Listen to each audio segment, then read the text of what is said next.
Hello, friends, and welcome to today's live level up conversation. Whether you're joining me live or you're keep catching me on replay, thank you so much for making the time. Happy Wednesday. Let's get started. Welcome to Level Up with Winnie Sun.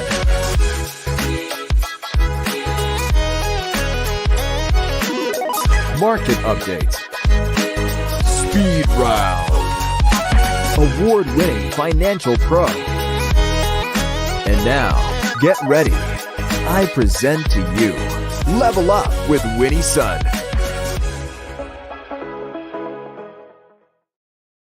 Hello, friends, and welcome to the show. I'm Winnie, your host and award-winning financial pro, a Forbes contributor, and a CNBC council member. And we are streaming here live on many different platforms. So do me a favor and jump in, say hello, introduce yourself. Let me know how your week's going. Can you believe it's already the middle of the week? Time is flying, right? And then, I don't know about you, but I have kids, and it's just a matter of weeks, and they're gonna be on summer break. Life is just flying back so quickly. So I would love to hear where you're joining me from and how's your work life going if you're joining me from work, and how's life, and are you looking forward to the summer break if you have a summer break? I know as adults we really don't, but nonetheless it's fun times across the board. Let's take a look at the markets and let you know how we're doing.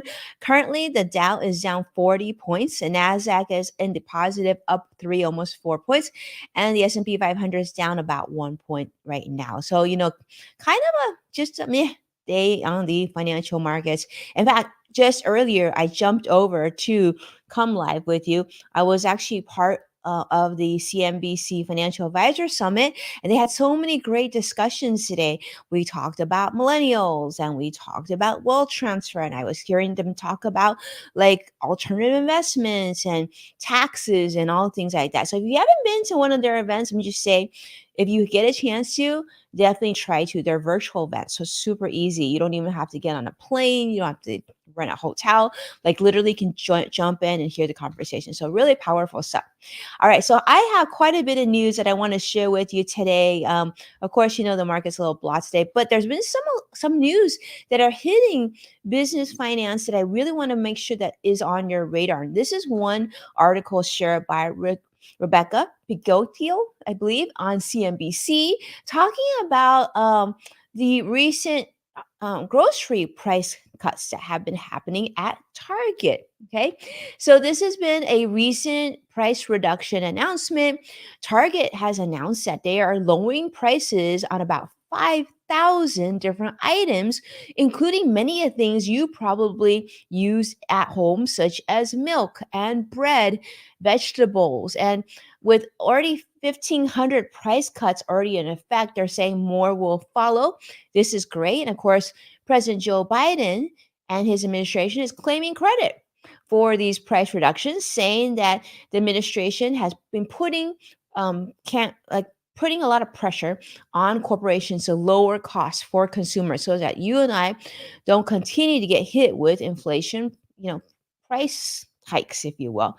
Now, the White House has highlighted Biden's efforts to continue to combat inflation, of course, and to try to lower living costs for you and I, emphasizing his stance very strongly against, I would say, against corporate price gouging.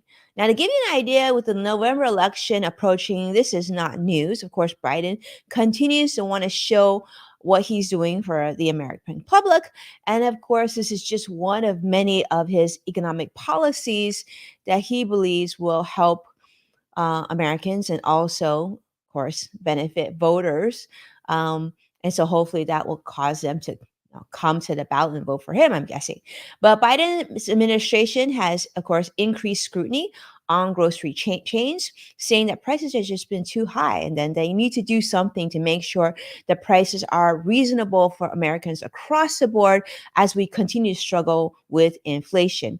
In fact, there's even been the FTC's investigation into supply chain disruptions, even also into the M&A activities of Kroger and Albertsons blocking their merger to again to prevent more monopolies and to continue to enhance and encourage competition so that you and I benefit when we are at the checkout line, right? That's good. So this is really some broader impact. They're saying many companies, including you probably heard McDonald's, is now also looking ways to lower some of their costs for because they want to make sure that the budget conscious consumers continue to come to their brand. So McDonald's is doing something, Wendy's is doing something. So if those are places that you normally shop at or eat at, hopefully you see some benefits in terms of lower pricing to help with consumer price fatigue, if you will. So let's see if this continues. Let's see if this continues on other areas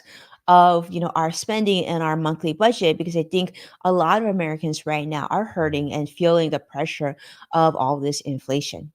Now, speaking of changes, let's also talk about another one. We're on the flip side.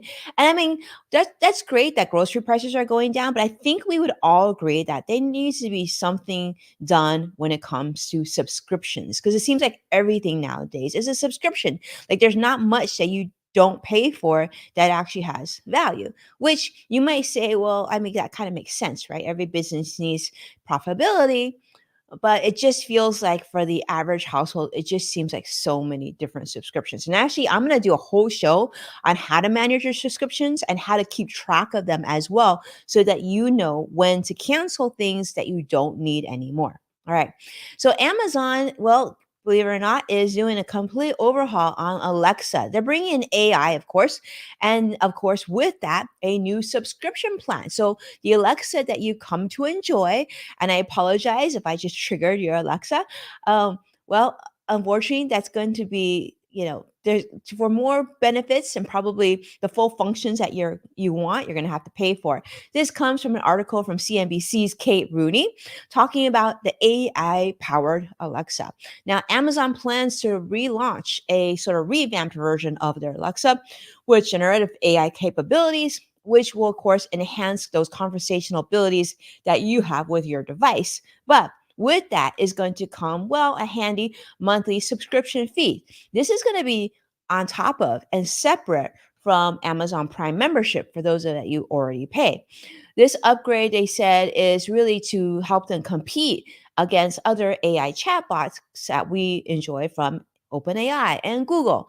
And they're saying that by paying more, you're going to have just more interactive and more human like conversations. Yeah. So maybe if you're lonely or at home, you're doing the laundry, whatever, and you just feel like talking to somebody, you could pay and you could talk to your more human like AI driven Alexa. But originally, this was sort of a passion project of Jeff Bezos. Alexa is, and but it's of course faced a lot of internal challenges, and really they're saying like, is this still a priority since the new CEO Andy Jassy came to helm? But with over 500 million Alexa enabled devices. If you have an Alexa device, I apologize. I'm probably triggering it quite a bit, but over 500 million of these devices have been sold. So, of course, Amazon wants to maintain their stronghold on all these devices and to be able to justify the investment in Alexa amongst rising AI competition. That means, unfortunately, my friends, that they expect you to pay. So, they're saying that this it costs about 2 cents every time we ask a question. They're saying generative AI is expensive. And they're even saying, like, how are they going to price this? So I'm curious to see how you feel. Right now, the discussion is they're kind of testing out the waters of a subscription price between $9 to $20 a month. That seems like a lot. I mean, maybe with inflation, things will get, will be more into perspective. It won't be so crazy, but I feel like I mean, right now, maybe it's just in its present form. I don't feel like the tool is of that much value to myself and my household. I mean, once in a while, we has it ask it to play some music, and we might ask a question or two that we really honestly could just go to Google and type in the question. But I don't know if I would feel if I at this juncture, I wouldn't pay $9 to $20 a month, but maybe the new technology be such a great revamp that I'm going to decide to do so. So I'm curious to see how you feel about that.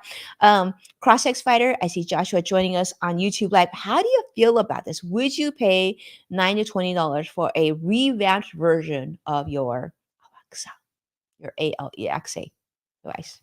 Yeah. I don't know. Okay, speaking of things that I don't do, but perhaps some of you do, and but it's good to know that this exists.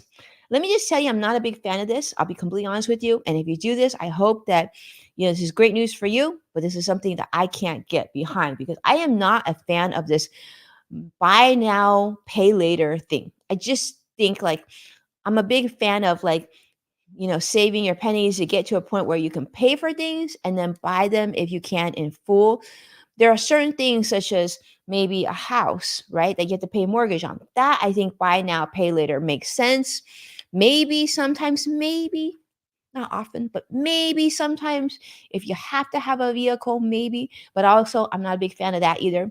I really, really believe that in most cases, if you can, it's best to be patient and like save and then pay for things when you're able to. But for those of you who have the buy now, pay later investments or purchases, I should say, the CFPB is now going to the Consumer Financial Protection Bureau, if you will, has declared that buy now, pay later customers must have the same federal protections as typical credit card users. This is a great thing because they're saying that, buy now, pay later lenders under the Truth in Lending Act needs to provide traditional credit card provider benefits. Now, some of these firms, including Affirm, PayPal, Klarna, they need to be able to handle refunds for returns and be able to help you investigate merchant disputes and to provide detailed billing with the disclosures.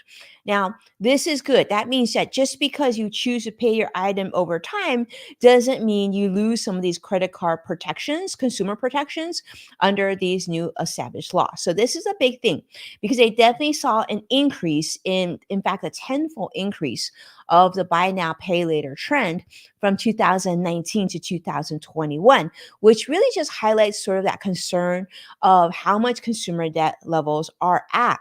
And, a lot of the studies have come out this last year have just shown that more and more people are putting more of their purchases on credit card and paying more interest and things like that and taking advantage of programs such as buy now, pay later.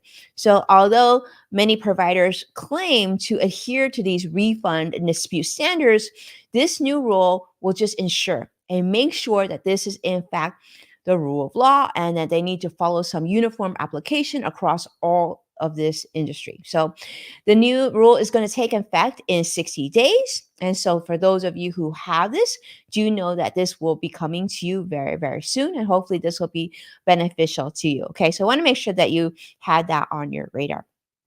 Speaking things of on your radar, on your brain, I wanted to share with you an update on Neuralink. Now, if you remember not too long ago on this show, we talked about Neuralink and having, of Neuralink putting that first brain implant in actually a human patient. But we really didn't get an update on how that was going. Well, there's a new article that came out in New York Times, Christina Jewett sharing, talking about Nolan Arbaugh. And I think that I said his name right, Arbaugh. Nolan was paralyzed from the neck down, and he is the first human to both test Neuralink's brain implant. And it's been ongoing now. It's like 4 months ago. And so far, it looks like there's definitely some things that are going very well, and there's some things that still need improvement. So Nolan has quickly learned now how to control a computer cursor with his brain signals, which achieving, very important and very impressive things, such as now be able to play video games and, of course, breaking a cursor control record. So, about 85% of the implant sensor tendrils dislodged from Nolan's brain, leading to a significant loss of functionality, unfortunately.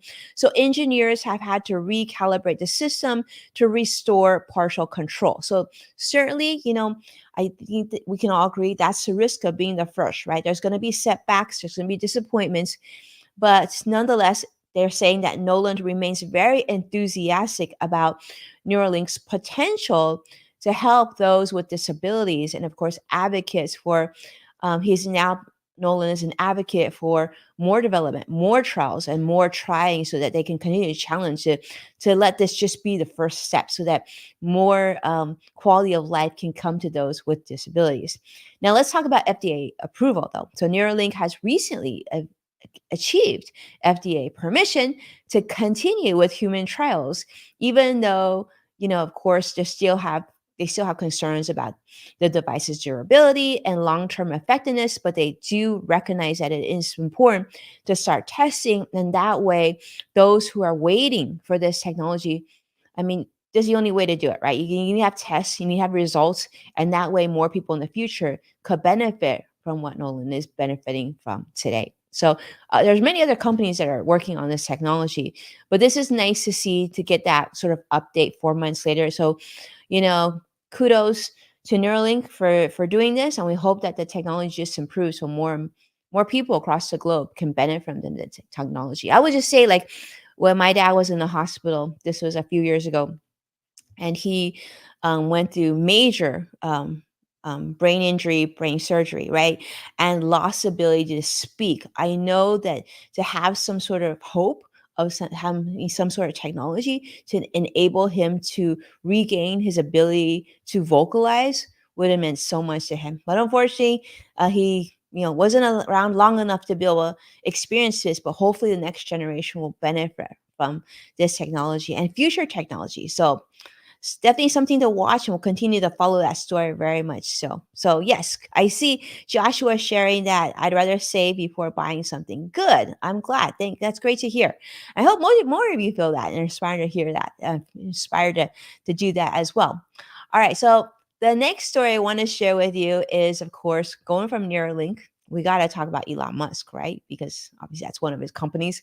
Let's talk about Tesla, and let's talk about what's going on there. Now, this is for those of you, I know many of you out there are big fans of Tesla.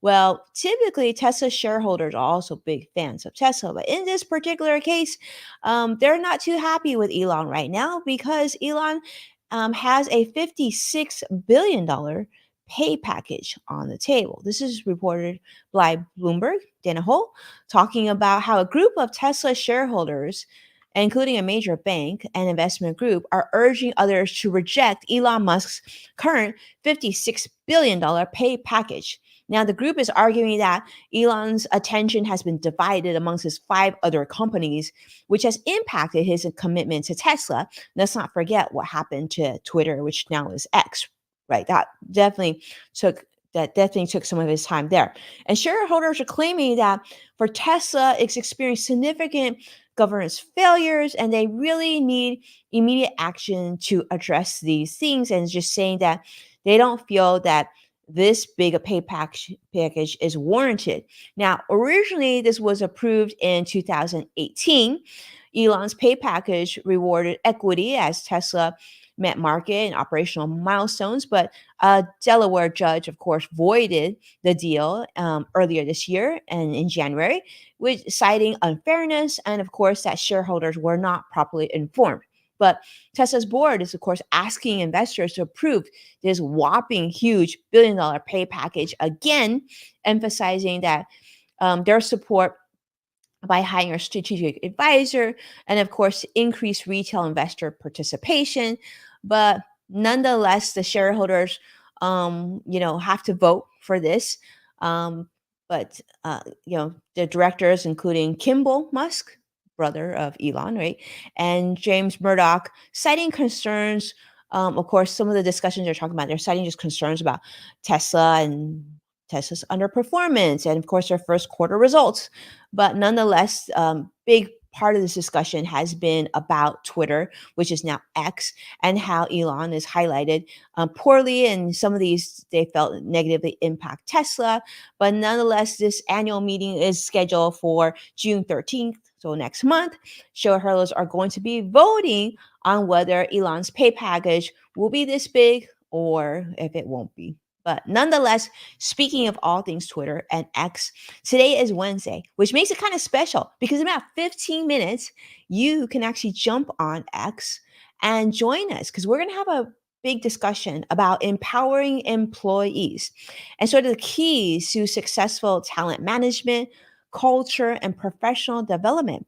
And so, in order to do that, if you haven't been on X in a while or haven't been on Twitter in quite a while, all you need to do is actually go to x.com or twitter.com still works, and you search for hashtag Winnie Sun, and at 11 a.m. Pacific or 2 p.m. Eastern, we'll be starting that discussion. We're sharing out about 12 to 13 different questions on the topic of empowering employees. And then we have an expert panelist who will be leading the discussion, and I'll be there, and a whole bunch of people from across the globe joining and talking about learning and sharing ideas and experiences. It's a great treasure trove of great ideas and lots and lots of knowledge being shared, and talk about some of the nicest people. If you're worried about X and worried about Twitter, let me just say that our tweet chat community is just there's just some of the most amazing, sweet, kind people. So I think you'll really enjoy talking and tweeting, and you know I think we don't X. It doesn't sound right to Xing. So I'm just going to still say you're going to be tweeting with some really smart, wonderful people. So I hope that you'll be able to join us. That's going to start in 15 minutes. So right after the show ends, just jump on Twitter, search for hashtag WinnieSun, and we'll start the discussion very, very quickly. With that, unfortunately, the market has turned completely negative. Currently, the Dow is down 169 points. NASDAQ is now down 48 points, and the S&P 500 is now down 13, 14 points as well. But thank you so much, my friends, for being part of today's Level Up conversation. Do me a favor, hit that like button and subscribe to stay updated with all the latest business finance content. And of course, watch full episodes of Level Up with Winnie Sun, past episodes. And you can check out NASDAQ, Amazon Fire, Samsung, LG, Roku, and many other streaming platforms. And of course, when sharing the episode online, thank you so much for tagging at Winnie Sun so I can see your shares and support. Thank you so much, Joshua, for doing that. Really, really appreciate it. And of course, you can also listen to Yes Factor with Winnie Sun, which is a podcast on your next road trip or your next weekend trip, whatever it may be, whenever you're in the car, I guess. Thank you so much, my friends, for being a part of this show. I so appreciate you. I hope you have a beautiful day, and I'll see you again later this week. Take care. See you on Twitter. Bye-bye.